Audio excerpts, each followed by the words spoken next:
Noticentro 1, CMI. Crece escándalo postelectoral en Estados Unidos. Fiscal de delitos electorales renuncia para no obedecer orden republicana.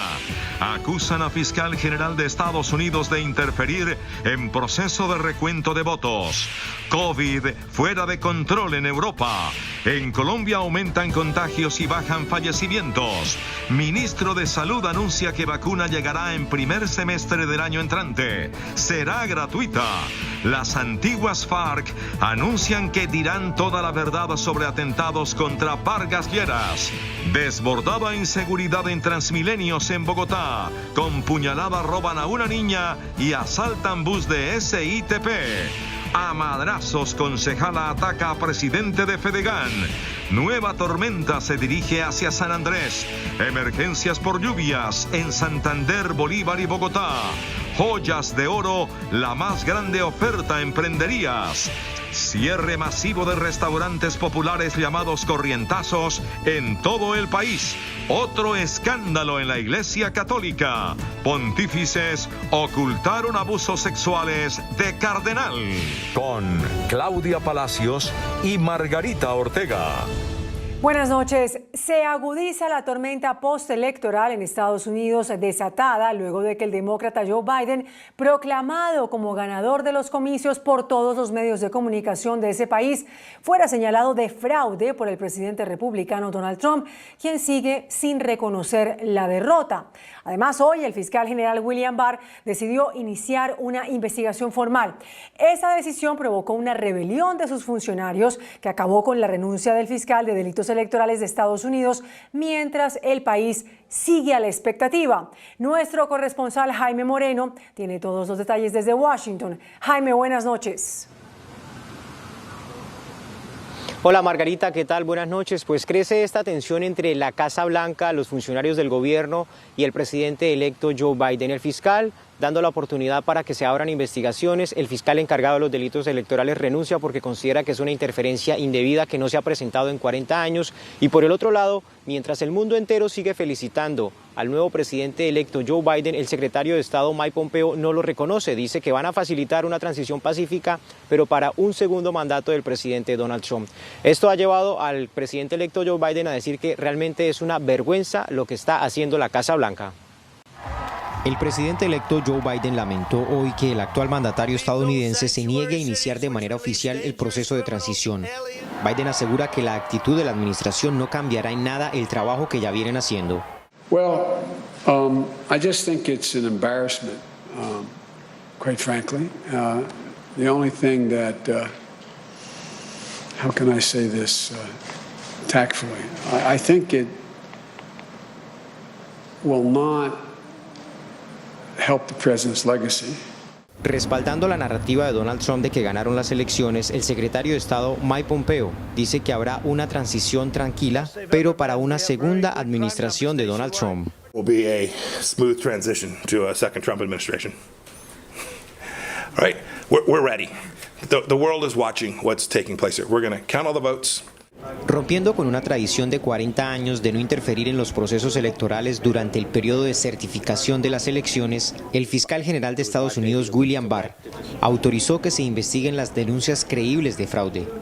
La orden del jefe del Departamento de Justicia llevó a la renuncia de Richard Pilger, fiscal encargado de la División de Delitos Electorales, por considerar que se trata de una interferencia indebida. Para Antonio de la Cruz, del Centro para la Estrategia de Estudios Internacionales en Washington, la interferencia de la Fiscalía socava la confianza en el sistema electoral estadounidense. Es una medida que lo que hace básicamente es sembrar una incertidumbre sobre el sistema electoral estadounidense.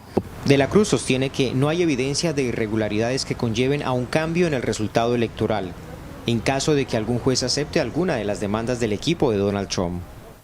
Hoy día, para demostrar el fraude por parte de los republicanos es muy difícil, porque todo está hecho de una manera de que cada quien ejerció su derecho a votar. Muy difícil mostrar que hubo un fraude. A través de su cuenta de Twitter, el presidente Donald Trump dijo que están haciendo grandes progresos y que los resultados comenzarán a llegar la próxima semana. Vamos a hacer América grande de nuevo. Las elecciones se encuentran en la etapa de certificación por los estados y la estrategia judicial de la administración es evitar que se reúnan los delegados electorales el 14 de diciembre para dar su voto por el próximo presidente de Estados Unidos. Demorar este proceso de transición tiene implicaciones serias para la seguridad nacional de los Estados Unidos. Cuando fueron los ataques del 11 de septiembre, el reporte final del Congreso lo que dijo es que hubo una falla en la transición entre Bill Clinton y George Bush. Recordemos por la polémica que se presentó por las elecciones en la Florida. ¿Qué ocurrió? Los equipos de Bill Clinton no alcanzaron a entregarle toda la información de inteligencia al gobierno entrante y ahí fue donde se produjo una falla que no les permitió tener una foto completa del riesgo que se estaba presentando y del ataque que se estaba organizando en contra de los Estados Unidos. Eso fue lo que dijo el reporte del Congreso y ese es el riesgo y la advertencia que están haciendo en Washington de la negativa del presidente Donald Trump de avanzar en este proceso de transición con el presidente electo Joe Biden. Me despido de ustedes desde Washington. Claudia, sigan ustedes con más información en Bogotá.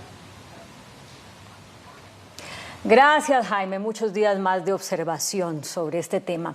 Entre tanto, en Colombia, la canciller Claudia Blum descartó que pueda haber un relevo del embajador en Estados Unidos, Francisco Santos. Aseguró que el funcionario está comprometido con el desarrollo de la agenda bilateral y que ha fortalecido las relaciones entre Colombia y Estados Unidos. En declaraciones a Noticentro 1 CMI, la canciller Claudia Blum respondió esta noche a quienes han propuesto el retiro del embajador ante la Casa Blanca, Francisco Santos, porque supuestamente habría afectado las relaciones con Estados Unidos al promover la reelección del presidente Trump. Según la ministra, Santos, al contrario, ha fortalecido las relaciones bilaterales de Colombia y Estados Unidos. El embajador Santos ha mantenido y fortalecido la relación bipartidista en Estados Unidos. Tiene relaciones fluidas con demócratas y republicanos y ha vigorizado nuestras relaciones institucionales para impulsar temas muy importantes para Colombia con el gobierno, el Congreso, el sector privado y organizaciones sociales de ese país. La canciller Blum ratificó que el gobierno colombiano no intervino en el proceso político interno en los Estados Unidos. Las relaciones entre los dos países son muy fuertes y el gobierno de Colombia ha respetado en todo momento el proceso político interno de los Estados Unidos. Con Joe Biden vamos a fortalecer nuestra significativa agenda binacional que tiene un sólido respaldo bipartidista. La canciller afirmó también que espera que la administración Biden siga trabajando con Colombia en las gestiones para restablecer el Estado de Derecho, la democracia y las libertades en Venezuela. En otras noticias, en Colombia, la cifra de muertos por COVID-19 en Europa superó los 300.000. Las autoridades temen que los fallecimientos y las infecciones sigan aumentando con la llegada de la temporada de invierno. Con solo el 10% de la población mundial, el viejo continente ha reportado más de 12 millones de casos y ya se encuentra en la barrera de las 300.000 muertes, una cuarta parte de los más de 50 millones de infectados y 1,2 millones de fallecidos a nivel global. Mientras tanto, los sistemas sanitarios europeos empiezan a sentir la presión de esta segunda ola y el pronóstico es bastante oscuro pese a las esperanzas de una nueva vacuna. De hecho, el Instituto de Sanidad italiano alertó que existe la posibilidad de una epidemia sin control en todo el país si continúa el aumento de los contagios y la saturación de los hospitales, mientras los médicos advierten que Italia está al borde de una tragedia nacional. Mientras tanto, en Colombia hubo aumento del reporte de diagnósticos de COVID-19 en las últimas 24 horas, 7.612 nuevos casos y 174 muertes. Bogotá sigue siendo epicentro del brote por COVID-19. A la fecha se han contagiado 338.196 capitalinos. Seguido aparece el departamento de Antioquia con 186.183 contagios. Valle del Cauca completa 91.338 y Atlántico 73.729. En el país ya se han infectado 1.156.675 colombianos. Hoy se confirmaron 7.612 nuevos casos. Los recientes contagios se dieron en su mayoría en Antioquia con 1.630, en Bogotá con 1.613 y en el Valle con 1.216. Los fallecidos para este martes fueron 174, de los cuales 158 son de días anteriores. A la fecha ya han muerto por la enfermedad 33.148 personas. Con otros 12.220 recuperados, ya son en el país 1.059.237. El ministro de Salud, Fernando Ruiz, anunció gestiones para que las primeras vacunas contra el COVID-19 se distribuyan gratis en el primer semestre del 2021. El gobierno adelanta negociaciones con Pfizer y otras farmacéuticas multinacionales para comprar un primer lote de 5 millones de vacunas contra el COVID-19 y aplicarlas en el primer semestre del 2021. Dirigidas específicamente hacia lograr coberturas durante el primer semestre del año 2021. Colombia le apuesta a las vacunas que están más avanzadas para tener acceso lo más pronto posible. Entra la vacuna de Pfizer, ya que estamos adelantando con ellos negociaciones bilaterales, pero también Pfizer ha manifestado su interés de entrar dentro del mecanismo COVAX. Según el Minsalud, el anuncio de Pfizer es muy importante. Eleva la probabilidad de contar con un conjunto de vacunas efectivas para el próximo año. A través del INVIMA se verificará la eficacia y seguridad de la vacuna. Pues a propósito, la compañía Pfizer anunció hoy oficialmente al gobierno colombiano que la vacuna que desarrolló contra el COVID tiene una efectividad del 90% o de más del 90% en los seres humanos y agregó que antes de finalizar el mes pedirá la autorización de la Administración de Alimentos y Medicamentos de los Estados Unidos para su distribución.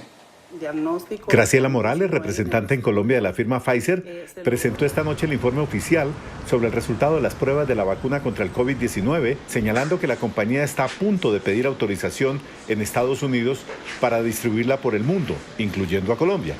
Y esperamos, si todo marcha bien, para la tercera semana de noviembre estar sometiendo nuestra solicitud de aprobación de uso de emergencia a la FDA. Con lo cual podríamos cumplir nuestro objetivo de vacunar 15 millones de colombianos, 10 millones a través del mecanismo COVAX y 5 millones por compras bilaterales.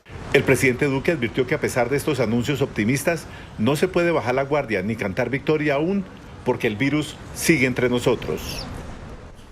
El presidente de la Justicia Especial de Paz, Eduardo Cifuentes, acusó al exfiscal Néstor Humberto Martínez de no entregar las pruebas necesarias para decidir sobre la extradición de alias Jesús Santrich y afectar de paso el funcionamiento de esa jurisdicción especial. Tras la revelación de nuevas grabaciones del proceso por narcotráfico en contra del ex jefe guerrillero Jesús Santrich, la JEP reprochó la supuesta falta de colaboración de la Fiscalía bajo la dirección del exfiscal Néstor Humberto Martínez, quien habría afectado la administración de justicia. La Fiscalía falló en sus deberes de colaboración con la JEP y con la sección de revisión. Estamos sujetos a un deber de colaboración y no podemos de ninguna manera arruinar el proceso de paz y menos dejar de colaborar con la JEP. Cuando la JEP pide pruebas, se le deben entregar las pruebas que ha solicitado. Con las pruebas que tenía la JEP, podía decir que era posterior y se hubiera podido tramitar la extradición. Lo cierto es que la JEP le falló al deber de colaboración con la justicia global. Según el exfiscal Martínez, desde el principio la JEP mostró hostilidad hacia el proceso de extradición de Jesús Santrich. Y el expresidente Juan Manuel Santos cuestionó a quienes critican las gestiones de la Justicia Especial para la Paz de la JEP. El expresidente Juan Manuel Santos atribuyó a un propósito político los cuestionamientos que algunos sectores de opinión le hacen a la Justicia Especial de Paz implementada tras el acuerdo con la FARC. Y para muchos que tienen intenciones políticas, utilizan esa diferencia entre justicia transicional y justicia ordinaria para socavar, para debilitar la justicia transicional y por consiguiente debilitar el proceso. Y se les olvida que la justicia transicional se creó precisamente para resolver los conflictos armados. Fue categórico en señalar que la JEP era necesaria en el proceso de negociación. El Premio Nobel de Paz participó en un foro virtual organizado por la Universidad del Norte a propósito de los 4 años del acuerdo de paz con la FARC. El presidente del partido FARC, Rodrigo Londoño, envió una carta al ex vicepresidente Germán Vargas Lleras en la que se compromete a contar toda la verdad sobre los atentados perpetrados contra el exfuncionario. En una carta dirigida a Germán Vargas Lleras, el presidente del partido FARC, Rodrigo Londoño, le responde al ex vicepresidente, quien se refirió en una columna para el periódico El Tiempo sobre la autoría de las extintas FARC en los 2 atentados en su contra. Rodrigo Londoño asegura que cuando la JEP lo disponga, hablarán sobre el tema. Estaremos prestos a entregar todos los detalles que poseemos con relación a los 2 atentados. En la misiva, Rodrigo Londoño también exalta la grandeza de Germán Vargas tras aceptar el ofrecimiento de perdón por parte de las extintas FARC.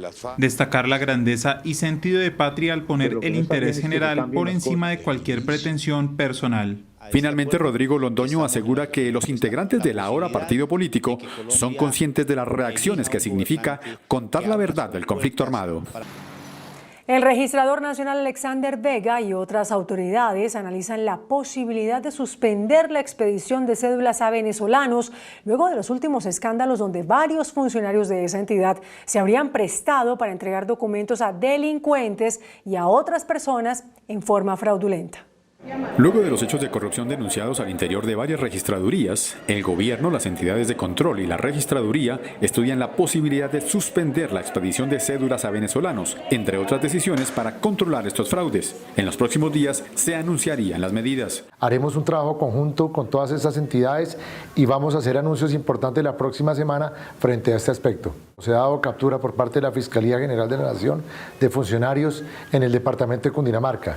El día de ayer hicimos toma de posesión de la registraduría de Santiago Norte Santander. Se investiga también la expedición de pasaportes falsos.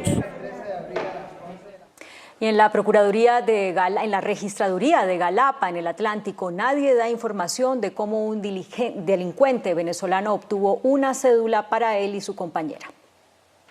El capo venezolano Bernardino Meleán Frontado, alias Willy Meleán, diligenció en esta sede de la registraduría en Galapa Atlántico su cédula de ciudadanía colombiana. En la falsa cédula, Meleán aparecía con el nombre de Gabriel de Jesús Rodríguez Sánchez. Dijo en ese momento que había nacido el 26 de agosto de 1983 en Barranquilla. Esta tarde, en la sede de la registraduría se informó al público que la entidad estaba cerrada hasta nueva orden. Meleán logró también diligenciar la cédula de su amante, una joven de 22 años de edad, que dijo llamarse Elizabeth Reyes Granadillo. Noticentro 1 CMI buscó una declaración del registrador municipal que no respondió las llamadas. En Bogotá está desbordada la inseguridad en Transmilenio. Los robos van en aumento tanto en los buses como en las estaciones. El más reciente quedó registrado en una cámara de seguridad. Los delincuentes se han tomado Bogotá. El panorama es preocupante. Casos recientes como el de esta mujer, quien trabaja en la estación de Transmilenio de Ciudad Universitaria en el occidente de la capital. Luego de terminar su jornada laboral, esperaba el último articulado que la llevaría a su casa, pero vuelve y pasa. Un hombre con arma blanca la empuja con fuerza sobre la avenida principal y la roba, no sin antes apuñalarla, causándole una grave herida en su cuerpo. Se logra la captura de este ciudadano, recuperándole el bolso y trasladando a esta señora a la clínica Meredi porque presenta una herida en el omoplato izquierdo. Otro hecho de inseguridad se presentó este martes cuando 4 sujetos con armas blancas robaron a todos los pasajeros de un bus del Sistema Integrado de Transporte Público a plena luz del día en la carrera 68 al norte de Bogotá. A estos pasajeros les fueron hurtados sus pertenencias, sus celulares básicamente. Las cifras demuestran la crítica situación de inseguridad que vive la capital. En los primeros 9 meses del año han sido víctimas de robo 11.160 capitalinos en articulados de Transmilenio, en estaciones y en buses alimentadores. En el 22% de los casos prácticamente arma blanca. El arma de fuego viene en aumento, pero digamos no es la predilecta hoy por los delincuentes. El hurto a comercios es otro flagelo que vive la ciudad, como este que se dio en las últimas horas en una peluquería en Cedritos. Un sujeto en segundos se lleva el celular que está sobre el mostrador. Este delito deja más de 24.000 víctimas en lo corrido del año. Por su parte, el secretario de Seguridad de Bogotá, Hugo Acero, reportó una reducción en las cifras de delitos de la capital del país, lo que es cuestionado por varios concejales. Las autoridades emitieron 3 órdenes de captura contra los responsables de asesinar a Osvaldo Muñoz en Transmilenio. Así lo confirmó el secretario de Seguridad al referirse a los constantes atracos registrados en el sistema.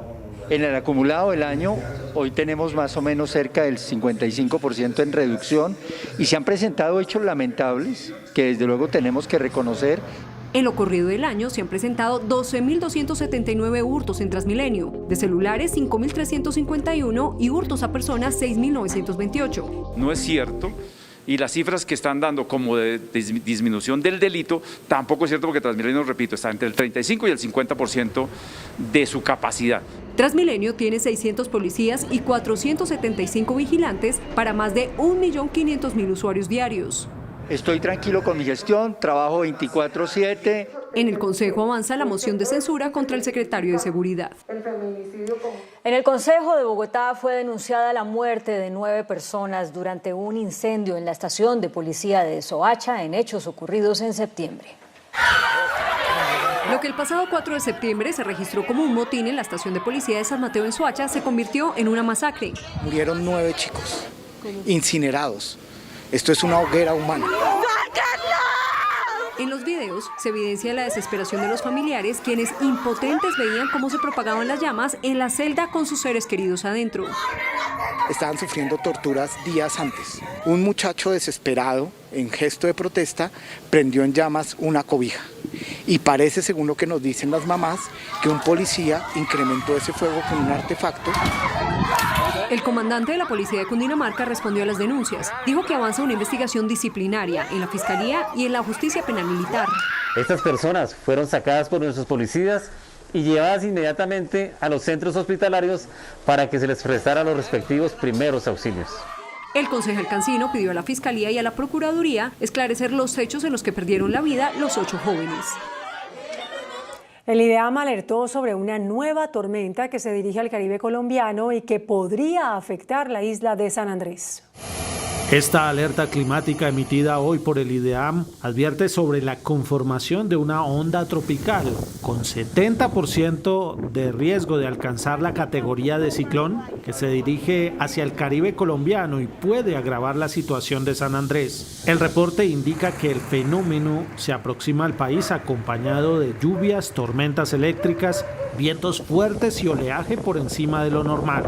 La directora del IDEAM, Yolanda González, afirma que las lluvias en San Andrés superan los promedios históricos. Son bastante significativos, superiores al 90% de la totalidad del mes. Como pueden observar, continuamos con condiciones de tiempo lluvioso en el archipiélago. Según el IDEAM, en estos días en el Caribe colombiano se han sumado la temporada de huracanes con el fenómeno de la Niña, causando serias afectaciones. Entre tanto, en Bolívar y Santander hubo emergencias por las fuertes lluvias. Este es el panorama que deja hasta ahora la fuerte ola invernal en el sur de Bolívar. 7.000 familias perdieron sus cultivos y enseres. Los municipios de Montecristo, Alto del Rosario, San Martín de Loba y Barranco de Loba son las poblaciones afectadas por el desbordamiento de los ríos Caribona, Cauca y el río Magdalena. En el municipio de Barranco de Loba, el muro de contención colapsó y el río Magdalena inundó las viviendas. 800 familias fueron evacuadas. 2 municipios en calamidad e incomunicados por pérdida de puentes, daños en viviendas, cultivos y más de 1.000 familias afectadas deja el recrudecimiento del invierno en Santander. En todas las fuentes hídricas y vías del departamento fue declarada la alerta roja y en las poblaciones más afectadas la alerta naranja. Las auxiliares de enfermería ejercen una labor permanente y como tal en ningún caso podrán contratarse mediante la modalidad de prestación de servicios. Así lo señaló la Corte Constitucional en un fallo de tutela. En la tutela, la Corte Constitucional amparó los derechos al trabajo, al mínimo vital y a la estabilidad reforzada de la auxiliar de enfermería Lucy Caicedo, quien fue despedida del Hospital Público Las Malvinas de Florencia y cuyo reintegro se ordenó en máximo 8 días hábiles. El fallo señala que las labores de una auxiliar de enfermería tienen carácter permanente y como tal, en ningún caso podrán ejercerse mediante la celebración de contratos de prestación de servicios. La tutela fue presentada por una auxiliar que estuvo vinculada al hospital durante 6 años con 20 contratos sucesivos de prestación de servicios.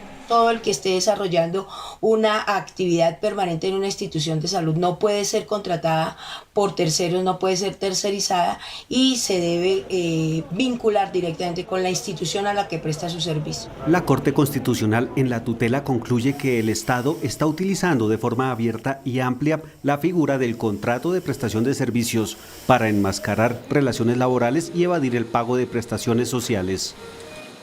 Con palabras de grueso calibre, la concejala de Bogotá, Andrea Padilla, atacó al presidente de la Federación de Ganaderos, José Félix Laforí, durante un debate sobre el Día Sin Carne para la capital del país. La idea de promover un día sin carne en Bogotá generó una dura pelea entre la concejala animalista Andrea Padilla y el presidente de Fedegan, José Félix Laforí. Padilla estaba molesta por los constantes ataques de Laforí y por la desventaja en el uso de la palabra. Me parece muy lamentable que ustedes le hayan dado la oportunidad 3 veces de hablar, que no habló sino de mamertería, de politiquería, de corrupción y demás, y a mí me han dado solamente la posibilidad 2 veces. Este señor es un absoluto patán. Usted es un pobre hijueputa, grosero. Y es que Laforí atacó por todos los flancos. En el debate que sostenían en la revista Semana, una violación de la Constitución Nacional simplemente por politiquería, por demagogia. Y al tiempo con mordaces trinos. A esta hora, hablando claro sobre los mitos que la mamertería, la izquierda y los animalistas quieren imponer sobre el consumo de carne de res. La propuesta de reducir el consumo de alimentos de origen animal está incluida en el acuerdo aprobado en el Consejo de Bogotá, en el que se declara la emergencia climática. En medio de la crisis económica que ha dejado la pandemia del COVID-19, el oro se ha convertido en el salvavidas no solo de los colombianos que han visto disminuidos sus recursos, sino de los comerciantes de las compraventas que funcionan en el país. Las compraventas se volvieron negocios esenciales en épocas de pandemia. En medio de la crisis de miles de hogares, han sido el salvavidas de muchos colombianos escasos de recursos, un lugar que hoy ya no tiene clase social. Prácticamente 2 meses para acá es que se empezó a regular, porque antes pensábamos que la gente estaba sin plata y no, mentira, la gente tenía plata. En estos lugares odiados por muchos, otros encuentran la solución urgente y lejos de los trámites bancarios para pagar el arriendo, los servicios, el colegio, las medicinas. Hemos estado dispuestos a ser la mano amiga en estos momentos de gran liquidez para muchos hogares colombianos. Hoy sus principales negocios se enfocan en el oro y joyas preciosas. La gente lo que tiene guardado es su oro y están trayendo para préstamo. Más que el oro subió muchísimo, pues la gente se está acogiendo de eso. Gramo de oro que antes de la pandemia valía 120.000 pesos y hoy se vende a 175.000. Y cuando se habla de oro, cualquier joya vale, hasta la argolla de matrimonio. La argolla de compromiso es la mensualera, es la que da la vuelta, va y viene. Y esa no se queda. Además que es el compromiso, el símbolo del compromiso es el salvavidas. Así sobrevive un negocio que genera en el país 40.000 empleos directos y 10.000 indirectos. La Contraloría General pidió que se revise el régimen de subsidios a los combustibles en la zona de frontera. Ante el crecimiento en el número de estaciones en las fronteras, la Contraloría General pidió que se revise el régimen de subsidio a los combustibles en esas zonas. Revisar y vigilar mucho más de cerca la pertinencia en la actualidad de los subsidios a los combustibles en las zonas de frontera. Un análisis técnico hecho por la Contraloría General llegó a la conclusión de que por los costos fiscales que representan esos subsidios, el gobierno debe evaluar esa política. Ha crecido ostensiblemente el número de estaciones en estos departamentos, generando una enorme distorsión en la comercialización de los combustibles. En Colombia, las estaciones de servicio venden al día 5,3 millones de galones de gasolina y 4,7 millones de galones de ACPM, según la Contraloría. Un estudio contratado por la Federación de Avicultores reveló el cierre permanente de cerca de 28.000 restaurantes dedicados a la venta de los llamados corrientazos. Esto debido a la crisis desatada por la pandemia. El estudio de OCL revelado por la Federación Nacional de Avicultores reveló que la pandemia sigue causando estragos a la economía del país. Los establecimientos comerciales con potencial en la venta de alimentos, como restaurantes, los llamados corrientazos, asaderos, sitios de comida rápida y canales gourmet, no despegan y por lo contrario, ya 28.771 sitios cerraron definitivamente. Está aumentando el consumo en hogar, pero fuera del hogar la caída ha sido dramática. No solamente para las proteínas, sino también para todos los alimentos, caso como el de la papa, caso como el de plátano también. El consumo cae 38,8% y la lenta reactivación afecta a las dinámicas del sector. Tenemos que darle la mano a estos pequeños restaurantes que están en todo el territorio nacional porque no se está dando una reactivación en esos canales. Las mayores caídas se presentan en las 7 principales ciudades del país. Hoy se conoció un nuevo reporte sobre el retiro de cesantías. Van 5,8 billones de pesos, de los cuales 2 billones corresponden a terminación de contratos. La pandemia del COVID-19 ha llevado a los colombianos a recurrir a las cesantías para sortear la crisis económica. Los retiros para vivienda alcanzan este año ya 1.5 billones de pesos, pero por desempleo y reducción de ingresos, los colombianos ya han retirado 1.8 billones de pesos. El llamado es a que sigan haciendo un buen uso de estos recursos para solventar las épocas de desempleo. Los fondos privados reportan 14,4 billones de pesos en ahorros, mientras que el Fondo Nacional del Ahorro cuenta con 6,2 billones en depósitos que todavía están a disposición de los usuarios. El ministro de Minas y Energía, Diego Mesa, anunció las reglas de juego para el uso de gas propano en medios de transporte terrestre. Se definieron los requisitos mínimos que deben cumplir los agentes del mercado de combustibles para que el gas licuado de petróleo pueda ser usado en Colombia en medios de transporte terrestres y fluviales. El llamado GLP reduce las emisiones de CO2 en 21% y el número de partículas en un 81% frente a la gasolina. Se convierte en una alternativa adicional de combustible amigable con el medio ambiente que podrán tener todos los colombianos para un transporte sostenible y mucho más limpio en nuestro país. La conversión de un vehículo para usar auto GLP puede ser de hasta un 53% más económico frente al gas natural vehicular. El presidente Iván Duque inauguró la planta de energía solar Bayunca 1 en Cartagena, un proyecto con el que se espera generar más de 7 gigavatios de energía hora año que podrían suplir las necesidades de 4.000 hogares. Con esta planta de Bayunca que hoy inauguró el presidente Iván Duque, Cartagena se convierte en la primera ciudad conectada a una planta de energía solar. El mandatario nacional aseguró que su gobierno elevó de 30 megavatios a 146 megavatios la generación de energía solar y eólica, en lo que llama una revolución energética sostenible. Cuando yo veo que tan solo en 27 meses hemos multiplicado por 5 lo que teníamos de capacidad instalada de renovables, me lleva a que en los próximos 22 meses lo vamos a multiplicar por más de 20 veces para que Colombia lidere esta revolución. Este proyecto de energía renovable consta de 9.810 paneles solares fotovoltaicos. Tiene un sistema de seguimiento de manera que siempre tienen la inclinación ideal con respecto al sol, lo que maximiza el uso de la instalación. El índice de capitalización de la bolsa, que mide el comportamiento de las 20 principales acciones, cerró a la baja. El índice de capitalización de la Bolsa de Valores de Colombia subió 0,02% a 1.213 puntos. La acción de Fabricato fue la que más subió con una valorización de 22,08% a 4,92 pesos. La acción de Celsia fue la que más bajó con una pérdida de 2,93% a 4.300 pesos. La acción más negociada de la jornada fue la de Ecopetrol al movilizar más de 17.000 millones de pesos. El dólar cerró al alza. Indicadores económicos en Noticentro 1 CMI. La tasa representativa del mercado que regirá para mañana miércoles será de 3.650 pesos con 50 centavos. Los profesionales del cambio compran la divisa en promedio en 3.570 pesos y la venden en 3.610 pesos. Un euro cuesta 4.289 pesos con 50 centavos. La libra de café en Nueva York se cotizó a $1 con 7 centavos. El azúcar se transó en 14,68 centavos de dólar la libra. El barril de petróleo WTI se cotizó en $41 con 39 centavos. La referencia Brent para Colombia se cotizó en $43 con 64 centavos. Una acción de Ecopetrol cuesta 1.976 pesos. En una una explosiva investigación, el Vaticano admitió que el Papa Juan Pablo II y el Papa Benedicto XVI sabían sobre las acusaciones de abuso que pesaban contra el ex cardenal Theodore McCarrick, pero que le restaron importancia o desestimaron los informes.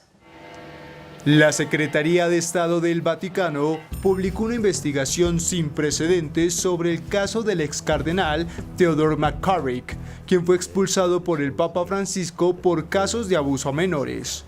En ella se revela que tanto el fallecido Juan Pablo II y el Papa emérito Benedicto XVI sabían sobre las acusaciones casi 2 décadas antes de su expulsión, pero por culpa de un sistema de información inexacta e incompleta, le restaron importancia o desestimaron los informes por falta de pruebas.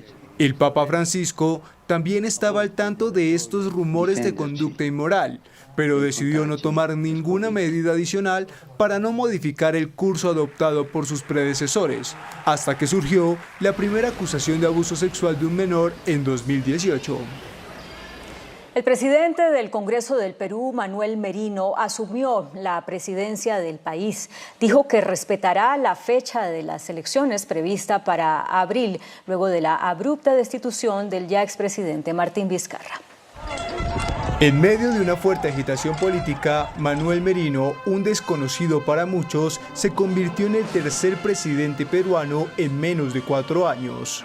El ingeniero agrónomo de centro-derecha, de 59 años, asumió el control del Ejecutivo en la sede del Congreso tras la abrupta destitución del ahora exmandatario Martín Vizcarra, quien fue destituido por el Legislativo acusado de incapacidad moral por supuestamente haber recibido coimas para obras públicas en 2014. Reitero ante el país que nuestro primer compromiso es el de ratificar nuestra convicción democrática y respetar el proceso electoral en marcha, que tiene que realizarse en el país. Vizcarra fue expulsado por el Congreso en su segundo juicio político en menos de 2 meses y cuando su gestión era apoyada por la mayoría del país según los sondeos. De hecho, la determinación desató varias protestas a nivel nacional y algunos ya denuncian un golpe de Estado silencioso. Un informe de la Organización Internacional del Trabajo y de la CEPAL advierten que la recuperación del empleo en América Latina podría tomar más de una década. Proyecta además que las economías de América Latina caerían este año 9.1% debido a la pandemia y que 47 millones de empleos se perderían, incrementando la tasa de desocupación regional al 11%. Con fuertes insultos, el presidente de Brasil, Jair Bolsonaro, les dijo a sus compatriotas que no crean en una segunda ola de contagios de COVID-19 y agregó que cerrar la economía sería un gran error. Durante un evento sobre el sector turístico, uno de los más golpeados por el coronavirus en Brasil, el presidente Jair Bolsonaro volvió a minimizar la pandemia y arremetió contra los ciudadanos que creen que habrá una segunda ola. Tudo agora é pandemia. Tem que acabar com esse negócio, pô. Lamento os mortos, lamento. Todos nós vamos morrer um dia. Aqui todo mundo vai morrer. Não adianta fugir disso, fugir da realidade. Tem que deixar de ser um país de maricas, pô. El mandatario aseguró que el coronavirus fue sobredimensionado y alertó sobre las consecuencias de un cierre temporal de la economía. La Comisión Federal de Comercio de Estados Unidos pidió a la plataforma Zoom aumentar sus niveles de protección. Acusan al servicio de videollamadas de engañar a los usuarios sobre su nivel de seguridad para reuniones virtuales. Zoom, la aplicación de videollamadas que creció de forma descomunal durante el confinamiento, está siendo acusada de realizar prácticas engañosas e injustas que socavaron la seguridad de sus usuarios. Según la Comisión Federal de Comercio de Estados Unidos, la plataforma desde el 2016 indicaba que ofrecía un nivel de seguridad más alto en sus videollamadas que el que realmente ofrecía, al indicar que contaba con un cifrado extremo a extremo de 256 bits, el cual garantiza un mayor nivel de protección durante las comunicaciones. Pero en realidad no era así y ofrecía un estándar de seguridad más bajo. Zoom tendrá que tomar medidas específicas para resolver esta vulneración de la privacidad que afecta a millones de personas, pues la plataforma pasó de tener 10 millones de usuarios en diciembre de 2019 a 300 millones para abril de este año. Hubo nuevas revelaciones sobre la fortuna oculta del rey emérito Juan Carlos I de España. Según el diario digital El Confidencial de España, Juan Carlos I ocultó 7,9 millones de euros en Suiza, invertidos en acciones y en bonos, hasta agosto de 2018, 4 años después de dejar el trono y de perder su inmunidad. La policía chilena capturó a Diego Alexander Ruiz, un colombiano de 30 años señalado de cometer múltiples asesinatos. Durante 8 días el hombre asesinó a 8 personas en el centro de la capital. El escuadrón allanó el apartamento de Ruiz, donde hallaron ropa y armas blancas.